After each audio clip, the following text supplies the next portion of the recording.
Right now, your brain is chasing something. It doesn't matter what you're doing. It doesn't matter where you are. There's a chemical inside your skull that is constantly pushing you forward, always toward the next thing, the next reward, the next hit of satisfaction. And here's the part nobody tells you. It never actually lets you arrive. It's called dopamine, and understanding it might be the most important thing you ever learn about yourself. For decades, dopamine was described as the pleasure chemical, the thing your brain releases when something feels good. That's wrong, or at least, it's deeply incomplete. The most important breakthrough in dopamine research came from neuroscientist Wolfram Schultz in the 1990s.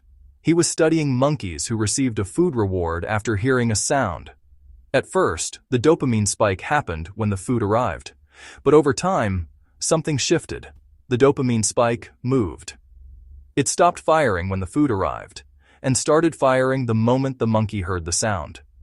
The brain wasn't reacting to the reward anymore. It was reacting to the anticipation of the reward. This discovery, later confirmed by hundreds of studies in humans, revealed something fundamental. Dopamine is not the chemical of pleasure. It is the chemical of wanting, of seeking, of anticipation, the pleasure of actually getting what you want. That's a different system entirely. This is why the moment you achieve something, buy something, or get something you've been wanting for weeks, it often feels strangely flat. The dopamine was burning during the chase.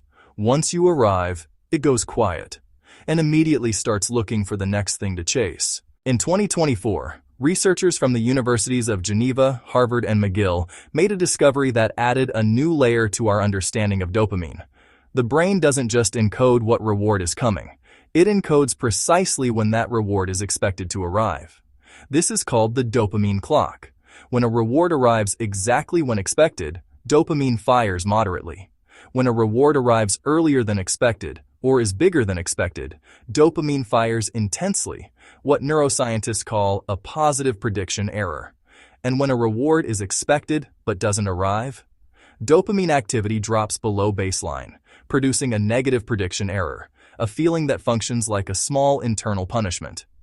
This is why variable rewards are so addictive. Slot machines don't pay out on a fixed schedule. Social media doesn't show you good content every time you scroll. Dating apps don't always show you an interesting match. The unpredictability itself is what generates the most intense dopamine spikes, because the brain never knows when the next positive prediction error is coming. Your brain is essentially a prediction machine that runs on dopamine, and it's been exploited by every technology platform designed to capture your attention. Understanding dopamine isn't just neuroscience trivia. It explains patterns that probably show up in your life every single day. Why is it easier to start a new project than to finish an existing one? Because novelty triggers dopamine. The beginning of something new is full of positive prediction errors. The middle, where the work gets hard and the outcome is uncertain, is where dopamine support drops. Why do you reach for your phone within minutes of waking up? Because your brain has learned, through thousands of repetitions, that the phone is a reliable source of unpredictable rewards, new messages, new content, new stimulation. It has essentially trained your dopamine system to seek it first thing every morning. Why do toxic relationships sometimes feel impossible to leave, even when you know intellectually they're harmful? Because intermittent positive moments, kindness after conflict, affection after distance, trigger exactly the variable reward pattern that produces the strongest dopamine responses. The brain bonds to the pattern, not the person. Here's the part of the dopamine story that most people don't know, and that changes everything. Your brain maintains a dopamine baseline, a resting level of dopamine activity. And this baseline is not fixed. It adapts constantly based on your recent history of stimulation. Every time you experience a strong dopamine spike, whether from a drug, a social media scroll, an exciting purchase, or any high stimulation activity, your brain compensates by slightly lowering the baseline. This is called downregulation. The result is a trap that's almost invisible. The more intense your regular sources of stimulation, the less you're able to experience pleasure from ordinary things. Simple joys, a conversation, a walk, a book, a meal, feel increasingly flat, not because they've changed, but because your baseline has shifted. This is the neurological mechanism behind what Anna Lembke, Stanford psychiatrist and author of the book Dopamine Nation, calls the dopamine deficit state, a condition where chronic overstimulation produces a persistent background feeling of emptiness, restlessness, and the inability to be satisfied, even when objectively nothing is wrong. And the solution she and other researchers propose is counterintuitive.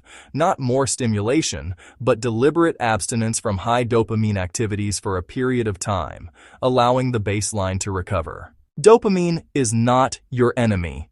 It's the engine that drives everything you've ever created, pursued, or loved. Without it, you wouldn't get out of bed. You wouldn't fall in love. You wouldn't set a goal and work toward it, but understanding how it works changes your relationship with it. When you know that the chase feels better than the arrival, you stop being confused about why achievements feel hollow.